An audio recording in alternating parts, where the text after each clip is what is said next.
नमस्कार, आप देख रहे हैं न्यूज 24 5 की पंचायत में आपका स्वागत है। आपके साथ मैं हूं प्रत्युष खरे।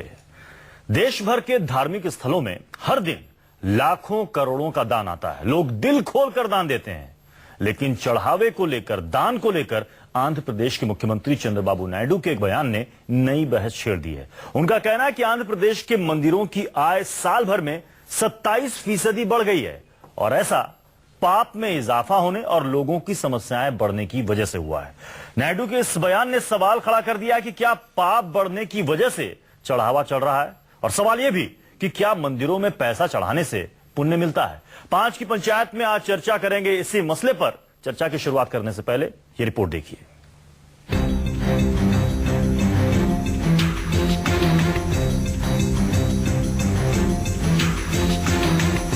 दक्षिण तक और पूरब से पश्चिम तक हिंदुस्तान में कई बड़े मंदिर हैं जिन्हें करोड़ों रुपए दान में मिलते हैं। कई बार मंदिरों में आया चढ़ावा खूब सुर्खियां भी बटोरता है। कैश के अलावा सोने चांदी के जेवरात और हीरे मोतियों से जड़े मुकुट जैसी बेशकीमती चीजें चढ़ावे के तौर पर आती हैं। मंदिरों में आने वाले इसी चढ़ावे को लेकर आंध्र प्रदेश के मुख्यमंत्री चंद्रबाबू नायडू के बयान ने नई बहस छेड़ दी है। आंध्र प्रदेश के मंदिरों की आय साल में 27% बढ़ी है। राज्य के मुख्यमंत्री चंद्रबाबू नायडू ने ये बताते हुए कहा कि ऐसा पाप में इजाफा होने और लोगों की समस्याएं बढ़ने से हुआ है। जिला कलेक्टरों के 2 दिवसीय सम्मेलन में अपने उद्घाटन भाषण में नायडू ने ये बात कही। టెంపుల్స్ లో మీరు కష్టపడలేదు కానీ ఆదాయం మాత్రం 27%. ఎందుకు వస్తుంది అనుకుంటున్నారు? ప్రతి ఒక్కడు కష్టం వస్తే దేవుణ్ణి నమ్ముకుంటున్నాడు, నేరుగా వచ్చి ప్రార్థనలు చేస్తున్నాడు. అది చర్చ్ కావచ్చు, మసీదు కావచ్చు, దేవాలయానికి కావచ్చు. ఇక్కడ మనం పవిత్రమైన ఒక మంచి సిస్టమ్ పెట్టాం, ఉండి పెట్టాం కాబట్టి శుభ్రంగా ఉండిలో డబ్బులు వేస్తున్నాడు. ఆ డబ్బులు పెట్టి ఆయన ఎక్కువ తప్పులు చేస్తే, ఎక్కువ కష్టాలు వస్తే ఇంకొంచెం ఎక్కువ వేస్తున్నాడు. ఆదాయం పెరిగేటప్పుడు వేస్తున్నాడు. This a reality. सम्मेलन में नायडू ने एक और बात कही। नायडू ने कहा कि शराब की बिक्री में कमी आ रही है, जिससे राज्य की आय में कमी हो रही है। बहुत सारे लोग सबरीमाला के अयप्पा स्वामी मंदिर में दीक्षा लेकर 40 दिन के लिए शराब छोड़ देते हैं। उन दिनों शराब की बिक्री आसपास के इलाकों में गिर जाती है। नायडू के बयान ने सवाल ये खड़ा कर दिया है, क्या पाप बढ़ने की वजह से चढ़ावा बढ़ रहा है? क्या मंदिरों में पैसा चढ़ाने से पुण्य मिलता है? Bureau report, news 24। तो 5 की पंचायत में आज हम इसी विषय पर चर्चा करेंगे। हमारे साथ कुछ खास मेहमान जुड़ चुके हैं, उनसे आपका परिचय करा दूं। हमारे साथ हैं स्वामी दीपांकर, अजय गौतम जी, फाउंडर है हम हिंदू के, जेके बेनीवाल साहब, धर्म की जानकार, और थोड़ी देर में महामंडलेश्वर नवल किशोर दास जी भी हमारे साथ जुड़ जाएंगे। चर्चा की शुरुआत करने से पहले 5 की पंचायत का पहला सवाल। पाप बढ़ने की वजह से चढ़ावा बढ़ रहा है। स्वामी दीपांकर, जो बात चंद्रबाबू नायडू ने कही है कि पाप बढ़ रहा है, लोगों की समस्याएं बढ़ रही हैं, इसलिए वो दिल खोलकर दान दे रहे हैं, चढ़ावा चढ़ा रहे हैं, क्या आपको ऐसा लगता है? प्रत्युष बाबू, हम कई हद तक सहमत भी हैं और कुछ हद तक ना सहमत भी हैं। ना सहमत जो हैं कि वो कहते हैं कि अयप्पा मंदिर में दीक्षा लेने के बाद लोग शराब पीना बंद कर देते हैं। 40 दिन कि लोग शराब पीना बंद कर देते हैं, सरकार की बिक्री बंद हो जाती, ठेकों की बिक्री बंद होती है, उससे राजस्व कम होता है। मैं बड़ा दुखद समझता हूं इस भाषण को और इस वक्तव्य को। चंद्रबाबू नायडू के बड़े सुलझे हुए व्यक्ति हैं, जिन्हें कैसा ऐसा बयान दिया, मेरे लिए भी आश्चर्यचकित करने जैसा है। आप चाहते हैं कि दुनिया शराब पी और शराब पीकर तबाह हो जाए और तबाह होकर के आपका राजस्व बढ़ाए? This is not fair. कैसे कर सकते हैं? और दूसरी बात चढ़ावे की जहां तक है, तो जहां तक आज मैं सुबह एक देख रहा था, रिपोर्ट भी देख रहा था और रिसर्च भी देख रहा था, तो राजस्थान के अंदर एक मंदिर है, उस मंदिर में 12 रुपए की रसीद है और उस रसीद पर आप तमाम पुण्य पाप से मुक्त हो जाएंगे, ऐसा वहां पर रसीद काट कर दिया जा रहा। तो मेरे लिए इससे बड़ा आश्चर्य कोई हो नहीं सकता कि आप पाप करें, आप चढ़ावा चढ़ाएं। आप क्या देवता को रिश्वत देने जाते हैं मंदिर में? ये कैसे पॉसिबल हो सकता है? आप देवता को साधना और प्रार्थना से प्रसन्न कर सकते हैं, मगर अगर जो आप रिश्वत से प्रसन्न करेंगे तो उन आपराधिक तत्वों के हौसले इतने बुलंद हो जाएंगे कि बाहर गुनाह करेंगे। ये जो दान चढ़ता है या फिर चढ़ावा जो चढ़ता है, क्या ये एक तरीके से घूस है भगवान? प्रत्युष भाई, एक बात में खत्म करेंगे कि अगर आप इस तरह के कंटेंट या इस तरह के आप प्रोसीजर को आगे बढ़ाएंगे तो उन अपराधियों के हौसले बढ़ेंगे, बाहर गुनाह होगा और आपके पास आकर वो महसूस करेंगे कि अहम ब्रह्मास्मि, और उसके बाद फिर वो पाप के लिए उतने ही बड़े तत्पर खड़े हो जाएंगे और बढ़ चढ़कर पाप करेंगे। तो सर, उस पाप को रोकने जैसी बातें करनी चाहिए। अजय जी, आप भी सहमत है दीपांकर जी ने जो कहा? देखिए, जो वास्तविकता ये है कि जी पहले तो समझना चाहिए जो दान है वो है क्या। ठीक है, शास्त्र तो कहता है हिरण्य गर्भा समावर्त अग्रे, यानी कि जो दान होता है वो या तो स्वर्ण का होता है या गाय की होती है। वहां धन का कोई जिक्र नहीं आता, ठीक है। लेकिन दान क्या है और कहाँ दिया जा रहा है, ये सब कुछ उस पर निर्भर करता है। अगर संदर्भ मंदिर का है और ये कहा जाए कि आज की तारीख में जो कलयुग का प्रथम चरण चल रहा है उसके अंदर जो इस पृथ्वी पर पाप बढ़ा या नहीं बढ़ा, निसंदेह बढ़ा। इसमें कोई जिस प्रकार की आज घटनाएं चारों ओर बढ़ती जा रही हैं, उस हिसाब से पृथ्वी पर पाप के अंदर क्षण प्रतिक्षण वृद्धि हो रही है। और इंसान की सबसे बड़ी जो जिजीविषा है वो है कि वो जीना चाहता है और उसको ये लगता है कि जो उसने पाप किया है कहीं ना कहीं हर कर्म का वो उस फल से बंध जाता है। जैसे एक जग पानी पी लीजिए तो आपको थोड़ी देर बाद यूरिनल जाना पड़ेगा। अपने कर्मों के बंधे हुए फल से मुक्ति प्राप्त करने के लिए मानव ने जो सबसे सुलभ रास्ता सोचा है वो है दान। यानी कि आप मंदिर में जाइए, वहां जो भी आपने पाप किया है उसके प्रायश्चित के तौर पे जो भी आपको लगता है दान चढ़ा दीजिए। और एक जिसे कहते हैं ना एक साइकोलॉजिकल प्रोटेक्शन। यानी आप भी ये कह रहे हैं कि चंद्रबाबू नायडू ने जो कहा वो गलत नहीं कहा। जो चंद्रबाबू नायडू ने कहा है आज के परिप्रेक्ष्य के अंदर अगर उठा के देखे तो वो 100% सही दिखाई देता है। अधिकांश लोग कहते हैं कि आप मुझे बताइए, अगर दान देने वालों, दान की आवश्यकता किसको है? दान की आवश्यकता बुंदेलखंड के उन लोगों को है जो घास की रोटी बनाकर खाते हैं, लातूर के उन लोगों को है जो एक पानी को पीने के लिए मीलों चला करते हैं। दान की आवश्यकता उन लोगों को है कि जो कर्ज के कारण आत्महत्या कर लेते हैं, क्या कोई उनको दान देता है? उनको दान देने वाले कोई नहीं है। जो दान देते हैं उनको देते हैं जहां ऑलरेडी जिनका जो खजाना है वो अरबों खरबों रुपए का भरा पड़ा है। नायडू जी ने एक और बात कही है कि अगर कोई मंदिर मस्जिद या चर्च नहीं होते तो कई लोग आज की तारीख में पागल हो गए होते। देखिए प्रत्युष जी, सबसे बड़ा बता दूं, मतलब पता नहीं चंद्रबाबू नायडू जी ने किस संदर्भ में कहा है, लेकिन उन्हीं के यहाँ पर एक तिरुपति टीडीपी है और जो करोड़ों रुपए नहीं, अरबों रुपए नहीं, उसके अनंत जन उनके यहाँ दान आता है। मैं दान का उनको मैं बता दूं, मुझे ये बताइए दान देता क्यों है कोई? दान देने की आप शुरुआत कहां से है? उसकी जननी कौन है? जननी हमारे अंदर है। जननी क्या है कि सबसे पहले हम कामना करते हैं मेरा बेटा हो जाए, चलिए साहब मैं यहाँ ये लड्डू चढ़ा के आऊंगा। गणपति जी को कहते हैं मैं ये करूं तो 5 सेर लड्डू चढ़ाऊंगा। ये जो हमारी जननी है ना कामना, ये सबसे बड़ी कामना जो जननी है, ये लेके हमें मंदिर जाती है और वो कहती है मेरे बच्चा हो जाए। और घर में आए तो एक बच्चा था वो भी मर गया, पड़ोसी के 9 था वो 10वां पैदा हो गया। वो कहता है ये क्या हुआ? ये समझना होगा कि हमारे प्रारंभ से हमें ये सब कुछ मिलता है। हम जाते हैं कामनाओं को पूर्ति करने के लिए। 99.99% मैं बता रहा हूं हमारे देश के अंदर मालूम ही नहीं है कि हम भगवान को मानने जा रहे हैं या भगवान से संसार मानने जा रहे हैं। हम जर्नली ये काम करते हैं कि हम भगवान से संसार मांग रहे हैं। अरे भैया, सन्यासी कहता है संसार छोड़ो और हम कहते हैं संसार दो। अरे भैया ये तो उल्टा चल रहा है। लेकिन दीपांकर जी, चंद्रबाबू नायडू जी को नहीं, एक मैं कहना चाहूंगा, चंद्रबाबू नायडू जी को मैं कहना चाहता हूं, उन्होंने करोड़ों रुपए वहां आए तो उन्होंने समाज के लिए क्या किया? मुझे सबसे पहला प्रश्न वही मुझे बता दें, इसका जवाब दे दें। नहीं, अब वो तो कहेंगे तिरुमाला ट्रस्ट का वो मसला है, उसमें सरकार हस्तक्षेप नहीं कर सकती। ट्रस्ट अपने कई सारे प्रोग्राम चलाती है, कई सारे विद्यालय चलाती है, स्कूल हॉस्पिटल चलाते हैं, उस मामले में सरकार हस्तक्षेप नहीं करती। स्वामी दीपांकर, जो बात यहां पर चंद्रबाबू नायडू ने कही, आपने कहा कि एक हद तक ये बात सही है, तो क्या माना जाए लोगों के अंदर किसी किस्म का एक गिल्ट होता है क्या कि जाने अनजाने उनसे बहुत सारी ऐसी गलत चीजें हो जाती हैं? भगवान के पास जाओ, किसी मंदिर जाओ, मस्जिद जाओ, गुरुद्वारे जाओ, कुछ चढ़ावा चढ़ा दो तो शायद ऐसा हो कि उनके पाप दूर हो जाए, जो उन्होंने गलत किया वो सही हो जाए। प्रत्युष भाई, ये बात चंद्रबाबू ने तो कह करके शुरुआत की, मगर 2 पैनलिस्ट ने कहकर उस बात को इतना बड़ा कर दिया। अजय भाई ने और बेनीवाल जी ने जो बात कही कि देवालय में सब देवता से मांगने के लिए जाते हैं, देवता के लिए जा कौन रहा है? पहली बात। दूसरी बात, जो बुंदेलखंड और लातूर वाला विषय उठाया, अब मैं उसको और बड़ा कर कहना चाहता हूं। आप शायद जानते नहीं हैं, $30 बिलियन एक साल का कारोबार है धर्म के नाम पर। शायद ये आंकड़े बहुत कम लोगों के पास होंगे। दूसरा महत्वपूर्ण, 50 से ज्यादा जो पर्यटन यहां पर आते हैं उसमें से आध्यात्मिक यात्राएं 50% से ज्यादा हैं और 25 लाख पूजा के संस्थान हैं। ये आंकड़े इसलिए दे रहा हूं ताकि हम लोगों के भी दिमाग में रहे। और लोग पिछले 5 सालों के मुकाबले अब ज्यादा बताइए, आपने 30 बिलियन का आंकड़ा दिया है, कई राज्यों का बजट निकल जाएगा, कई राज्यों का बजट निकल जाएगा इसमें। $20 बिलियन।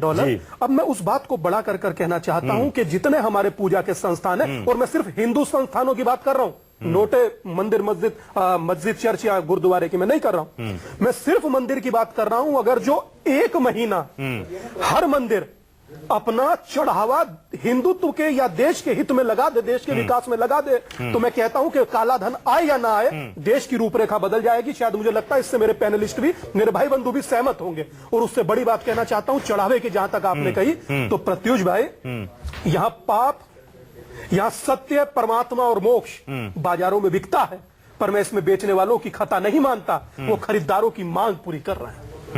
आपने देखा कब कौन परमात्मा के लिए जा रहा है? इतनी बड़ी बात बेनीवाल जी ने कही, मैं कैसे उनका शुक्रिया अदा करूं कि कौन परमात्मा के लिए जा रहा है। मंदिर में सिर्फ इंसान अपने स्वार्थ की पूर्ति के लिए जा रहा है, और जो इबादत के लिए जाता है, प्रार्थना के लिए जाता है, साधना के लिए जाता है। आपको मालूम है ऑक्सफोर्ड के अंदर रिसर्च हुआ था, और उस रिसर्च में पाया गया प्रार्थना में ताकत कितनी है। एक गेहूं डाले गए वो अलग खिले, और दूसरे डाले गए वो अलग खिले। तो सवाल यह है कि अजय जी, लोगों के अंदर ऐसी सोच कैसे आ गई? अगर ये कह रहे हैं कि साहब लोग ऐसा सोचते हैं कि जाके दान करने से उनको पुण्य की प्राप्ति होगी, तो ये सोच आखिर अंदर कैसे डेवलप हो गई? देखिए, मंदिर तो नहीं कहता है कि भाई आओ, आप हर दिन आओ, हमें चढ़ावा चढ़ाओ। हाँ, वो अलग बात है कि वहां पर लिखा रहता है दान पात्र, दान पेटी। प्रत्युष भाई, सबसे बड़ी बात यह है कि जब भी किसी देवता की आरती होती है, तो उसमें कहते हैं कि तेरा तुझको अर्पण क्या लागे मेरा।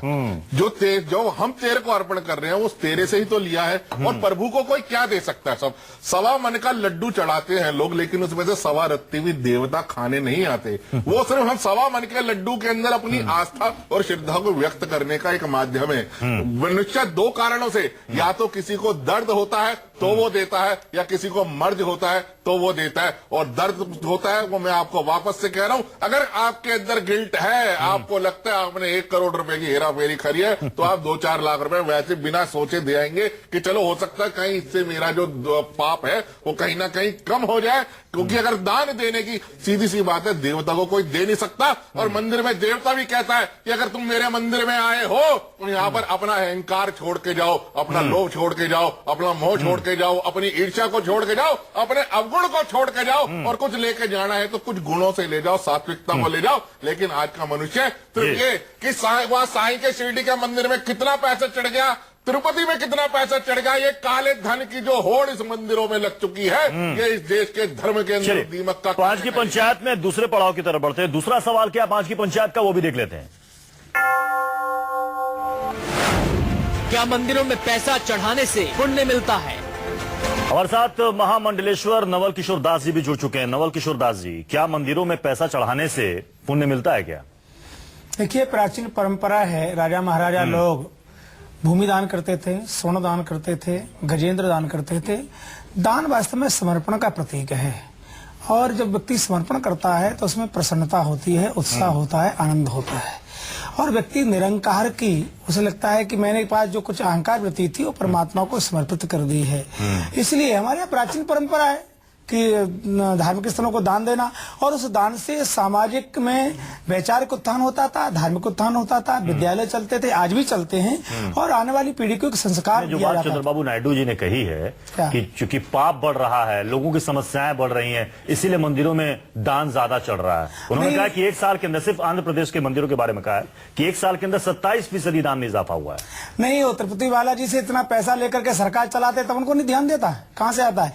हमारे यहाँ सतयुग त्रेता में, हर युग में, पहले, अब तो कुछ नहीं है, तब तो लोग, राजा लोग गांव दान करते थे, स्वर्ण दान करते थे, तो ये इसका मतलब क्या है कि तब पाप ज्यादा था क्या? ये वृत्तिहीन कार्य है, ऐसा कुछ नहीं है। जो जितनी धार्मिक होता है उतना वो समर्पण तो क्या ये बताइए कि जो भी दान करता है, मैं इसलिए नहीं कह रहा कि सभी के मन में ये भाव हो, निस्वार्थ होता है क्या? क्योंकि कोई भी दान करता है तो उसके मन में भगवान से कुछ ना कुछ मनोकामना होती है। नहीं, यानी कि एक हाथ से देता है तो दूसरे हाथ से मांगता भी है। नहीं, देखिए, परमात्मा से प्रेम किया जाता है, व्यवहार नहीं किया जाता। व्यवहार संसार से किया जाता है, प्रेम परमात्मा से किया जाता है। अब देखिए, जेके बेनीवाल साहब कह रहे हैं कि वहां पर तो लोग, ज्यादातर लोग वहां मांगने ही जाते हैं, 99.9% तो अपनी अपनी दृष्टि है, किससे मांगने जाते हैं? परमात्मा से मांगने जाते हैं ना। तुम मेरे पूर्व गुरुपत माता, भगवान से मांगना क्या बुराई है? फिर कोई मांगता है तो, परंतु क्या भगवान दान मांगते हैं क्या? भगवान से लोग मांगते हैं, भगवान दान मांगते हैं के लिए, अपने कल्याण के लिए, अपनी मन की शांति के लिए, तो क्या बुराई है मांगते हैं? तो धार्मिकता के लिए मांगते तो अच्छी है, हम कोई बुराई नहीं है। दीपांकर जी, यहाँ हाँ। नवल किशोर जी की बात का आंसर देना चाहेंगे। परमात्मा से मांगना बुरा नहीं है, मैं नहीं कह रहा बुरा है,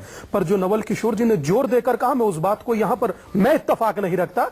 आप परमात्मा से मांगने जाते हैं, आप सारी जिंदगी आपने कई पीढ़ी गुजार दी परमात्मा से मांगते मांगते, अरे परमात्मा कब मांगोगे? नहीं, किससे मांगे? संसार से, इसमें कुछ नहीं तो है। संसार से ही तुम ले किससे रहे मांगेंगे? हो। परमात्मा से मुक्ति मांगी जाती है, तो मुक्ति- परमात्मा से शांति मांगी जाती है, तो मांगने का अधिकार है। तो क्या आप दिक्कत है? वहाँ पर भौतिक चीजें मांगने जाइएगा जहाँ मुक्ति मांगी जा रही सवाल ही है। नहीं होता, परमात्मा से मुक्ति मांगी जाती है। कोई भगवान के पास जाता है कि मुझे अच्छी नौकरी दे दे, कोई कहता है कि मुझे अच्छा बिजनेस मिल जाए, आप मुक्ति- कोई कहता है मुझे संतान की प्राप्ति हो जाए। मांगा जाता है। आप मुक्ति मांगने जा रहे हैं, मोक्ष मांगने जा रहे हैं। परमात्मा देगा। धान ये काम हो जाए तो मैं आपको 5 से लड्डू चढ़ाऊंगा। अरे भैया भगवान को नहीं, भगवान को रिश्वत दे रहे हैं आप। ये भगवान को रिश्वत दी जा रही है। देखिए दान का मैं तो बताता हूँ अर्जुन जी, दान क्या होता है? दान एक ही चीज होती है गौतम जी, देखिए सुन लीजिए, दान का मतलब क्या है? ये भागवत में लिखा हुआ है, यावत जठरम, यानी कि देख तुम्हें संसार को मैं भेज रहा हूं मनुष्य, केवल इतना तुम रखना जितना दाल रोटी। भगवान बड़े चालाक हैं, पेट उतना ही बनाया है, चाहे कोई बिल गेट हो, दो रोटी चाल का। नहीं भाई बोलना चाहिए, चालाक भी भगवान है, उन्होंने करोड़पति को बराबर बनाया और राजा रंग को भी। देखिए ऐसा है, बाकी सब दान करो, दान करो, दान का बेहतर नवल किशोर दास जी, यानी कि जो दान ना चढ़ाए, क्या परमात्मा या ईश्वर उससे खुश नहीं होते क्या? नहीं, ऐसा मैंने अगर ऐसा होता तो शायद ईश्वर सुदामा की मिसाल नहीं दी जाती। दान इसलिए है कि परमात्मा ने हमें इतना दिया है, ये जो हम दे रहे हैं एक अच्छी जगह लगे, सामाजिक उत्थान, वैचारिक उत्थान, धार्मिक उत्थान के लिए लगे, उससे परमात्मा के लिए समर्पण का प्रतीक है दान। हम समर्पण कर रहे हैं, भगवान ने इतना दिया है। देवालयों के अंदर कार्यालय खुल जाए, ये कोई अच्छी बात नहीं है धर्म के लिए। मैं बस इतना ही कहूँ और मैं सिर्फ इतना कहना चाहता हूं, मैं अभी भी नवल किशोर जी की बात से इत्तेफाक कतई नहीं रखता। नहीं आदरणीय, अपनी बात कहने दीजिए, बीच में इंटरप्ट नहीं कीजिए, कम से कम मर्यादा बनी रहनी चाहिए। मैं कतई इत्तेफाक नहीं रखता कि आप देवता से सारी जिंदगी मात्र भौतिक चीजें मांगे, आप देवता से मोह मांगे, जो देवता तुम्हें देने में। मैंने मुक्ति की बात कही, आपने मुक्ति के साथ साथ आपने कहा कि बच्चा है वो जो नहीं मांगे। हाँ, क्यों? परमात्मा से मांगे, किससे अरे तो मांगे? संसार से मांगे, संसार में काम कर रहा है। पारलौकिक, पारलौकिक सर परमात्मा से साधना मांग सकते हैं, मोक्ष मांग सकते हैं। आप दीपांकर जी ठीक कह रहे हैं, संसार नहीं मांगना चाहिए, भगवान से भगवान मांगो। क्या देगा? अजय भाई, इसलिए बिन मांगे मोती मिले। दीपांकर जी, मैं इसी में जोड़ना चाहूंगा, इंसान को मानसिकता में इतना क्षुद्र मत बनाइए कि वो मात्र भौतिक चीजों तक ही रह जाए। कई जगह कहा जाता है कि दान से पुण्य मिलता है, दान से पुण्य मिलता है, लेकिन कई जगह ये भी कहा जाता है कि दान से नहीं, भाव से पुण्य मिलता है। दान से कभी मान लीजिए कि आपने भाव नहीं होगा, आपने उल्टे सीधे धर्मों में करोड़ों रुपए कमा लिए और आपके अंदर एक गिल्ट है और आप किसी मंदिर में जाकर करोड़ों रुपए का चढ़ावा चढ़ा रहे हैं और ये लग रहा है कि शायद इससे आपके पाप धुल जाएंगे, तो क्या इसे दान मानेंगे और क्या परमात्मा इसे एक्सेप्ट करेगा? दान से जी, व्यापार हो सकता है। दान से आपको, अगर यही दान का रिश्ता पैसा है तो इस देश का बड़ा दुर्भाग्य है कि आज धर्म के नाम पर $20 बिलियन का हर साल व्यापार होता है। आप उस पर क्या जवाब दीजिएगा? बात ही नहीं की, क्यों आप उसको अर्थ का अनर्थ कर रहे हैं? सर, मैंने आपने- मुक्ति की बात कही है, सुख शांति की बात आप कही, धार्मिकता की बात कही, तो पैसा आप कहाँ से आ मुक्ति की युक्ति अब लगा रहे हैं। गया? नहीं, पहले आपने भौतिक चीजों की युक्ति लगाई। ऐसा नहीं है, वरना में बात हो रही है।